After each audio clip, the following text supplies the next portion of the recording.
I'm Bonnie Glaser, Managing Director of the Indo-Pacific Program at the German Marshall Fund of the United States. Welcome to the China Global Podcast. Although geographically distant from Chinese shores, Latin America and the Caribbean occupy an important place in Chinese foreign policy. In the past decade, China has significantly expanded its influence in the region. The main vector of Chinese involvement has been economic, including securing access to commodities such as soybeans, copper, oil, and lithium, creating markets for Chinese companies, and deepening financial ties through trade, lending, and infrastructure investment. On December 10th, China released a new white paper on its relationship with the region. It's the third such document following earlier editions in 2008 and 2016. The white paper characterizes the region as a, quote, essential force in the process toward a multipolar world and economic globalization. Its release came on the heels of the Trump administration's release of the National Security Strategy, which places unprecedented emphasis on the Western Hemisphere and asserts that the U.S. seeks a region, quote, free of hostile foreign incursion or ownership of key assets. That highlights, of course, the growing strategic salience of Latin America and the Caribbean in U.S.-China competition. To discuss the new white paper and the implications of China's policies in the LAC for the United States and U.S.-China relations, I'm delighted to have as my guest today Dr. Evan Ellis. Dr. Ellis is a research professor of Latin American Studies at the U.S. Army War College Strategic Studies Institute.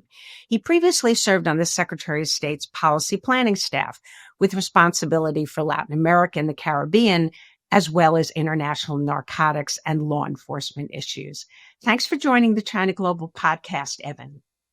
Bonnie, it's a pleasure to be on the program with you today.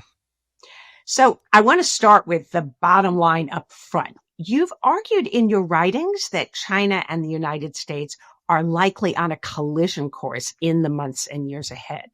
Is this based on your reading of China's white paper and the U.S. national security strategy? Are there other factors? And can you discuss where there are risks of confrontation? Well, Bonnie, as you alluded to, on the one hand, the U.S. National security strategy has made a strong commitment to push back against Chinese influence in Latin America, including in strategic sectors, certainly military, space, digital technologies, while at the same time, China's new policy white paper released just days after that NSS has, in diplomatic but confident language, given a strong commitment to proceed forward in virtually all of the areas that are sensitive for the United States, such as those military, digital, other strategic sectors. And so, although Latin American partners to the United States are trying to have it both ways, doing business with China while avoiding offending the United States, there are probably a number of areas where the difficulties will come to light. I would mention Brazil, which is going full speed ahead with respect to not only strategic technology cooperation, access to space for Chinese companies like SpaceSail, but also cooperation in the military realm, including the Brazilian government dedicating 3 general officer level personnel for its military representation in Beijing. Or I would mention, of course, Venezuela, where the capture of Nicolas Maduro means that the new government will come under considerable pressure from the United States to cut relations with China. Or we could look at areas such as elsewhere in the Caribbean where the U.S. would have to make strategic transits in time of war. And we find that there are already not only explicit Chinese military points of access to places like Cuba, but also areas where China has opportunities through its commercial presence to be able to disrupt force flows. You have other things like Panama and the Panama Canal, where the U.S. attempt to dislodge Hutchison Whampoa seems to be somewhat derailed, with China trying to put its own major port operator, Costco, in the middle of anything to come. And then you have things like U.S. allies like Argentina still continuing to do engagement with China in sensitive areas like China's access to its space facility at Bajada de Agrio, Neuquén, just to name a few. So there are multiple opportunities where there could be friction points.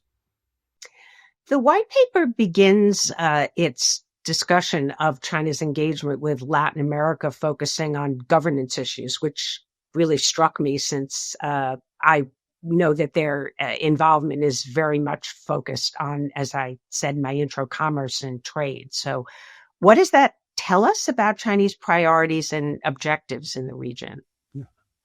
Well, one thing, certainly while past white papers in 2008 and 2016 have also talked about China's interest in doing people-to-people diplomacy and having political engagement, this one certainly, as you alluded to, goes much farther.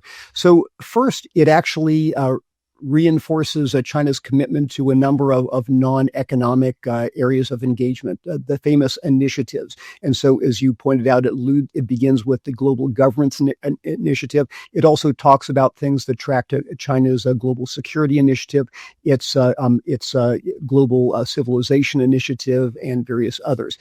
But I would just mention a few of the key, likely sensitive areas. So, for example, under governance, we see an intention to use CELAC, a multilateral forum in which the U.S. is not present, and its sub-forums is China's primarily means of engagement and not things like established institutions of the inter-American system.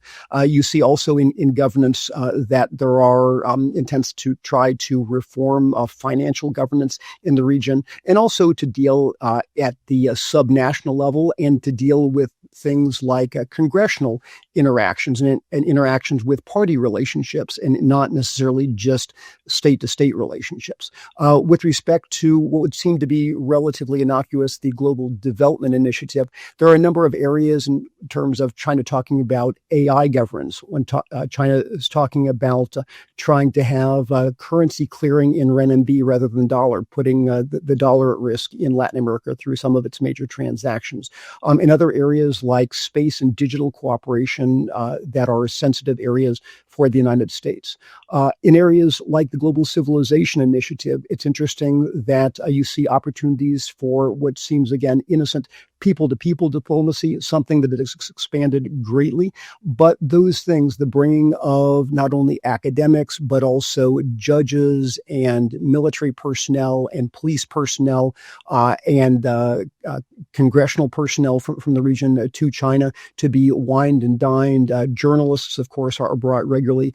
Those things create opportunities not only for influencing the opinions of those persons, but sometimes even going into the range of opportunities for espionage or other types of untoward influence. And then, of course, in the security domain, this is interesting, again, going not only to expanded military engagement, but also police engagement, following on to a commitment made by the PRC in a global security forum a little over a year ago.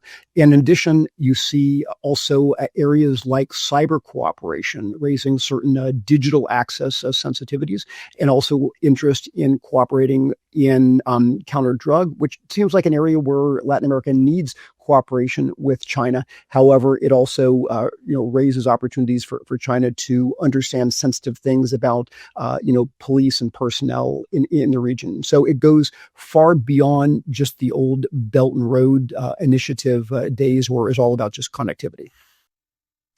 So you've mentioned Chinese investment in ports in the region, and maybe we can dig into that a little bit. I think there's only one port where a Chinese state-owned firm is the majority owner. I think that's in Shanghai, if I'm pronouncing that correctly or not, correct me, in Peru. And that's where the Chinese logistics giant Costco has a 60% ownership stake. And of course, you've also mentioned the two ports near the Panama Canal, which are controlled by C.K. Hutchinson, and that's a Hong Kong-based firm.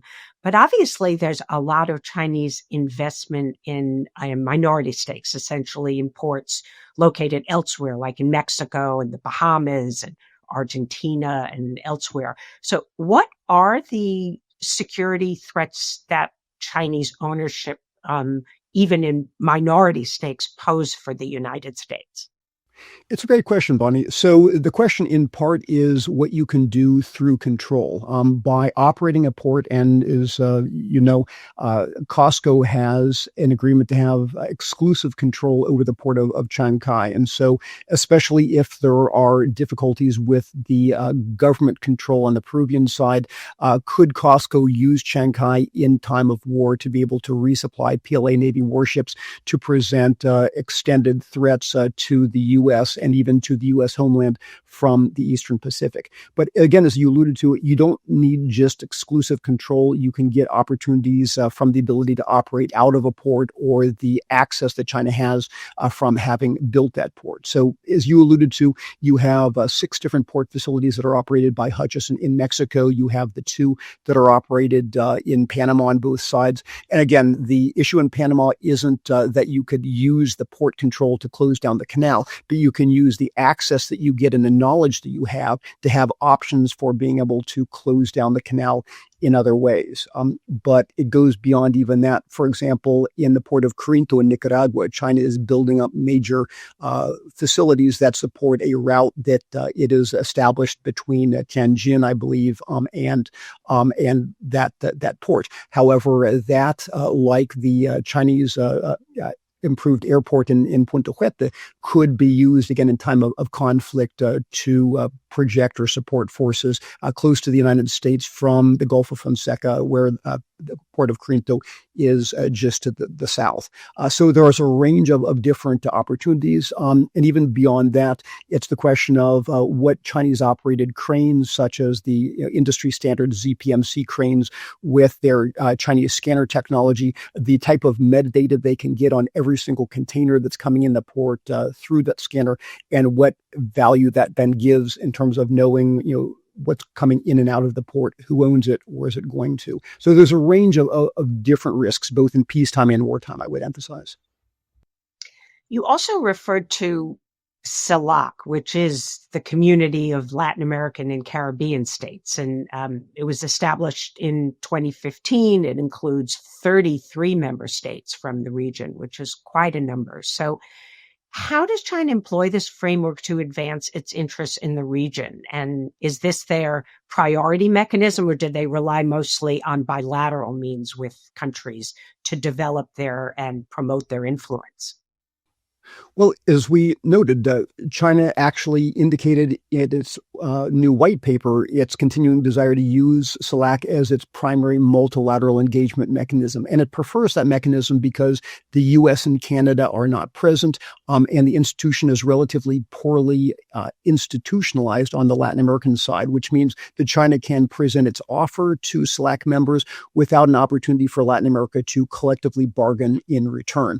But what you see is that there is the CELAC mechanism itself, where China often presents offers. There's a leadership summit every 3 years. The most recent one, I believe, was in May in China itself, bringing together senior Latin American leaders to present its new plan for the next 3 years for the region, which gives you some idea of where those priorities are.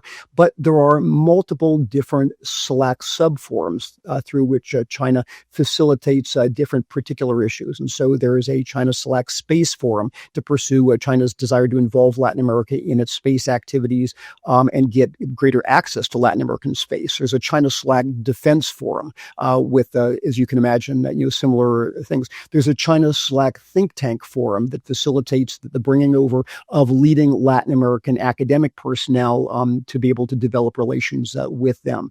There is a China CELAC Agricultural Forum, which, as you can imagine, also facilitates access by organizations like COFCO, but also Chinese work in the Latin American countryside in the name of agricultural cooperation and food production. And so it's not just the forum itself, it's all of the different sub-forums. And I should also mention that China operates at all levels, as you know. It all operates at the multilateral level, it operates at the binational level, including with staff talk vehicles. It offers things at the subnational level through provincial level, through local level, sister city arrangements, and bringing mayors over to China and things like that. So this is only one piece of really a holistic way in which China tries to engage the region. I know you travel to the region a lot, and probably have seen over the years a lot of evidence of China's growing presence in Latin America and the Caribbean. One of the questions that I'm really interested in is how not just the governments, but how the people view China in the region. What is China's reputation, and has China delivered on its pledges to support things like poverty reduction and health and social development? Well, Bonnie, I think like many other places, there is a range of opinions that have to do with perceptions of the Chinese people versus perceptions of the Chinese government versus perceptions of the Chinese companies that they see operating in their countries. And there's often, I think, a lot of ambiguity and misperceptions, but in general, the Chinese people tend to be regarded as somewhat distant in terms of the Chinese communities, but generally hardworking. There's often a positive orientation toward them, although often with some distrust and some ethnic content. When you look at the Chinese companies, I think there's a recognition that they can be predatory, but depends on who you're talking to, because business people will often look to the Chinese companies in terms of the value of hooking up with one as a local partner that would bring a major company through which they can make lots of money, or providing access to the Chinese market. And then, of course, there's the question of the Chinese government. And depending on who you're asking, in some cases, the government is seen as a alternative to the United States that will free the country up from dependence on Western rules and constraints. On the other hand, in some cases, there's a fear because of the communist nature of the government that it's going to be one should fear subversion, going back to the old days. But in general, there's a range of attitudes in terms of, the Chinese tend to give very little actual aid. Oftentimes it's big projects and hopes for benefit that's disguised as for a gift. I think there is an understanding that Chinese projects often do not go well. There's oftentimes difficulties with labor relations. There's difficulties with community consultations. There are difficulties with the product quality that are offered. And yet all of these things kind of live together with the hopes for benefit if one can only get the right Chinese company, the right partner. And so I think it's in that mix of hopes and fears that the Chinese government and the companies navigate working with Latin America. At the end of last year, there was an election in Honduras, and I understand that some of the opposition candidates argued that after Honduras had switched diplomatic ties from Taiwan to China in 2023, that China had largely failed to deliver on promised deals, and there were pledges to purchase massive amounts of shrimp and build some big infrastructure projects. Apparently, there was discussion about it. Trade agreement. And so just a few examples, as you just mentioned, Evan, about ways in which China has really not followed up on its pledges.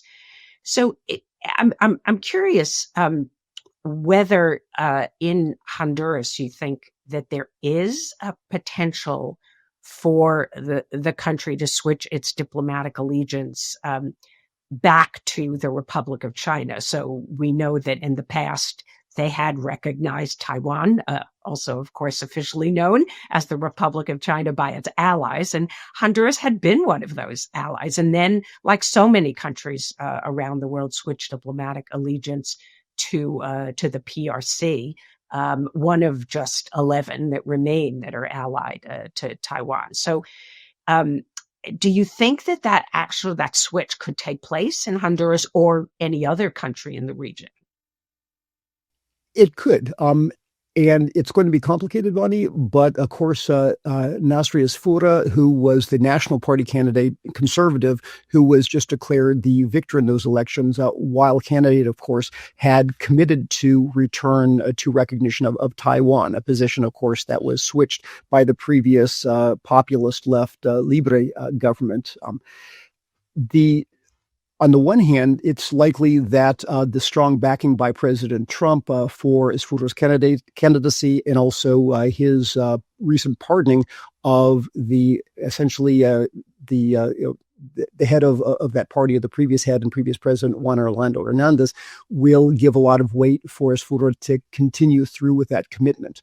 On the other hand, one has noted that the PRC puts a lot of pressure on any country that even signals it wants to do something like opening a Taiwan representative office. I remember when I was at the State Department, when our friends in Guyana, the new PPP government there under Irfan Ali, just wanted to open a TECRO office, and the pressure was so strong that within 3 hours, without knowing exactly what the PRC said or did, they publicly reversed their commitment to open that TECRO office. Similar things have happened in places like Lithuania, although they've stood their ground, of course.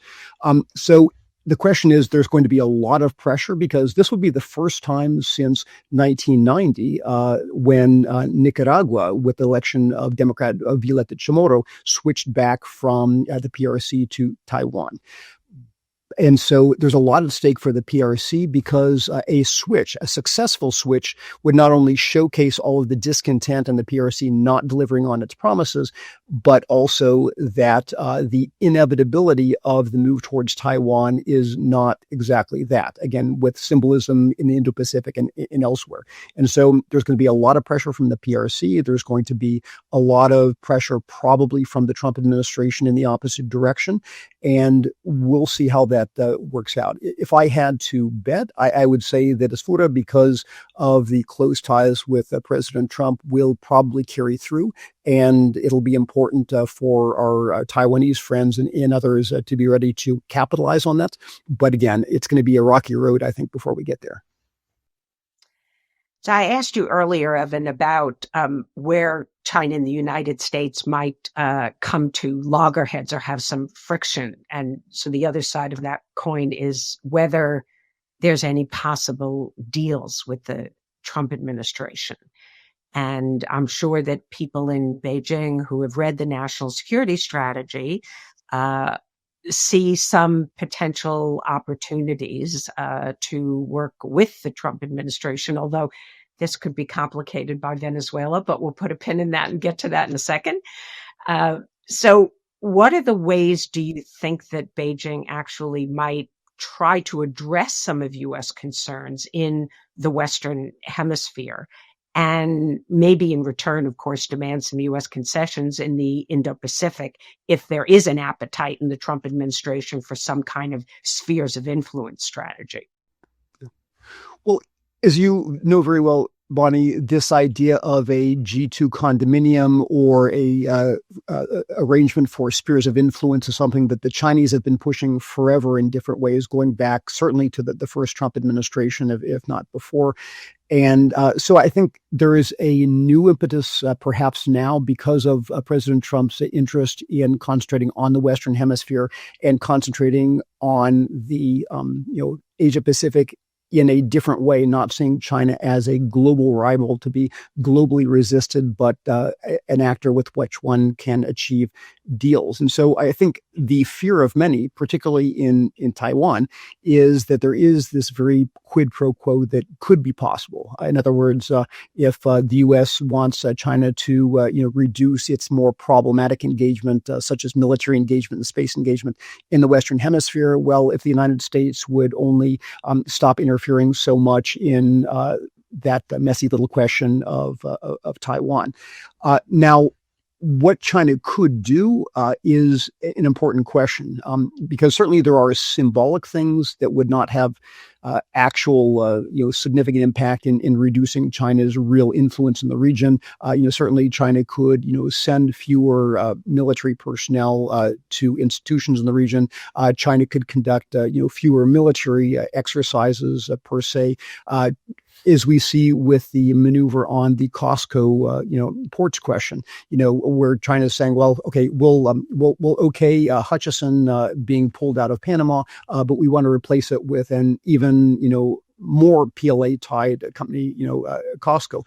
So what I suspect, just as we've seen, I think, on other negotiations over rare earths and agricultural products and other things, is that China has this way of moving the football. And I would expect that we would see these type of things where China attempts to offer up something symbolic or promise of future benefits, like buying more of some type of U.S. good in exchange for certain types of U.S. More concrete concessions in the Indo-Pacific, especially on Taiwan. And so I think to what degree the administration is in the position or decides to go along with that, I think there are a lot of very smart people within the administration right now that recognize those traps and are not necessarily going to fall into them.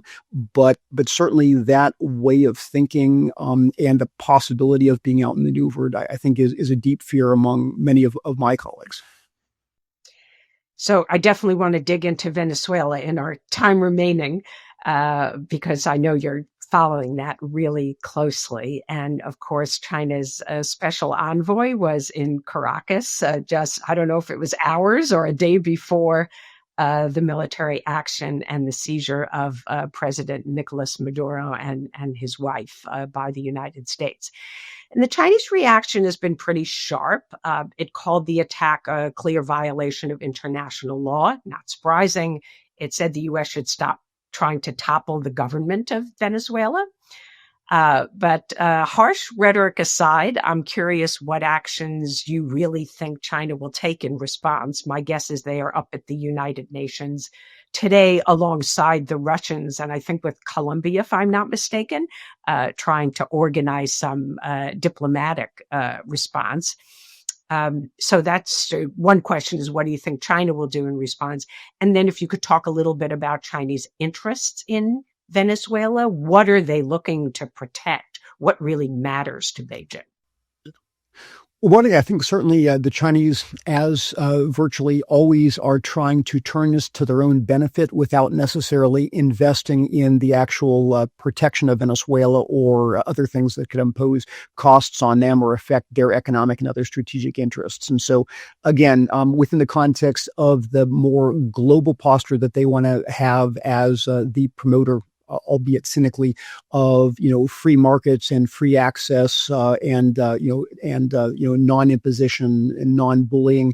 The Chinese are trying to make a lot of this, of course, trying not to cast too much attention on what the Chinese have long done in places like the South China Sea or with Taiwan, even this week.